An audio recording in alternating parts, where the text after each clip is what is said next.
నమస్కారం. ATV news తెలుగుకి స్వాగతం. బీఆర్ఎస్ పార్టీ వర్కింగ్ ప్రెసిడెంట్ కేటీఆర్కు సీఎం రేవంత్ రెడ్డిపై కాంగ్రెస్ ప్రభుత్వంపై కోపం వచ్చింది. ఎందుకు కోపం వచ్చింది, దాని వెనుకున్న కారణాలేంటి అని ఆలోచిస్తే కాంగ్రెస్ దాడులు, తెలంగాణలో శాంతి భద్రతలు, ఇలా ఎవరికి తోచింది వారు అన్వయించుకోక తప్పదు. కానీ సంఘటన ఏదైనా కావచ్చు, కానీ రేవంత్కి కేటీఆర్ గట్టి కౌంటర్ ఇస్తున్నాడని అంటున్నాయి బీఆర్ఎస్ పార్టీ శ్రేణులు.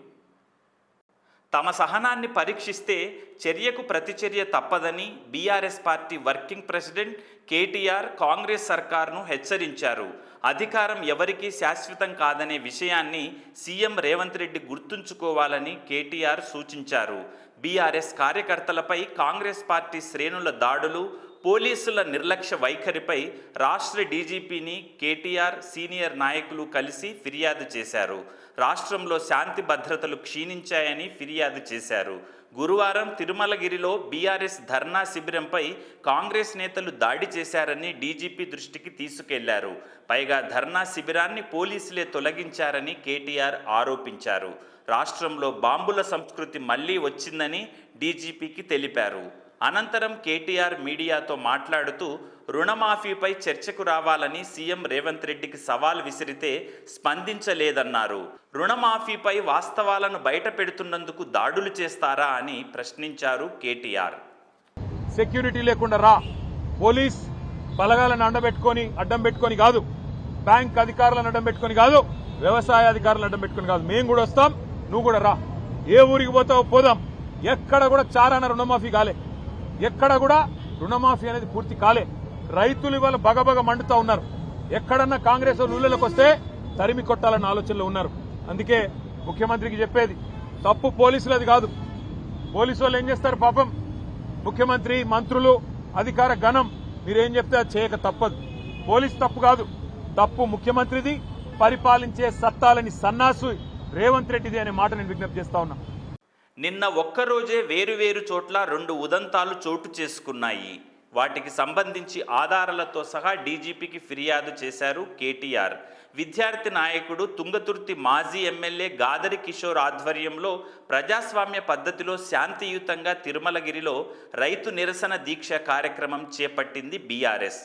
ఈ సందర్భంగా 50 మంది కాంగ్రెస్ గూండాలు తాగిన మత్తులో ఆకస్మికంగా రాళ్లు, గుడ్లు, సుత్తి, బాంబులతో దాడి చేశారు.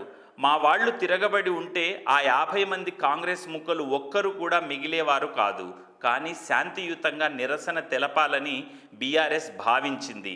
అందుకే ఎలాంటి ప్రతిఘటనకు పాల్పడలేదు అని కేటీఆర్ వ్యాఖ్యానించారు.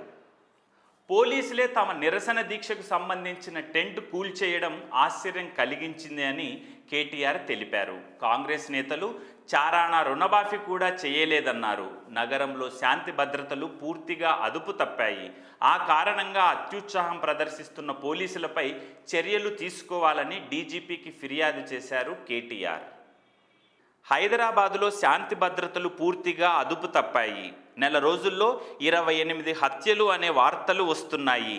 ఈ నగరానికి ఏమైందంటూ సీఎంకు దన్నుగా నిలిచిన పత్రికలే వార్తలు రాస్తున్నాయి. అధికారం ఎవరికీ శాశ్వతం కాదనే విషయాన్ని సీఎం రేవంత్ గుర్తుంచుకోవాలని, భవిష్యత్తులో చర్యకు ప్రతిచర్య ఉంటుందని కేటీఆర్ హెచ్చరించారు.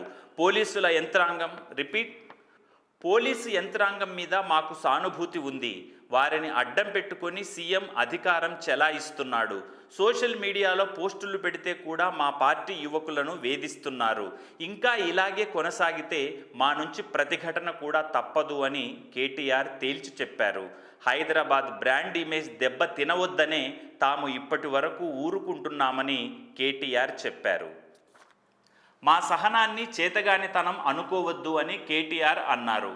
మేము ప్రతిఘటిస్తే అప్పుడు మమ్మల్ని నిందించినా ప్రయోజనం లేదన్నారు. ఎఫ్టీఎల్ బఫర్ జోన్లో ఉన్న అన్ని నిర్మాణాలను కూల్చండి. పొంగులేటి, వివేక్, కేవీపీ, మధు యాష్కి లాంటి నేతల భవనాలను కూల్చేసి ఆ తర్వాత సామాన్యుల భవనాలను కూల్చేయండి అని రేవంత్కు కేటీఆర్ హితవు పలికారు.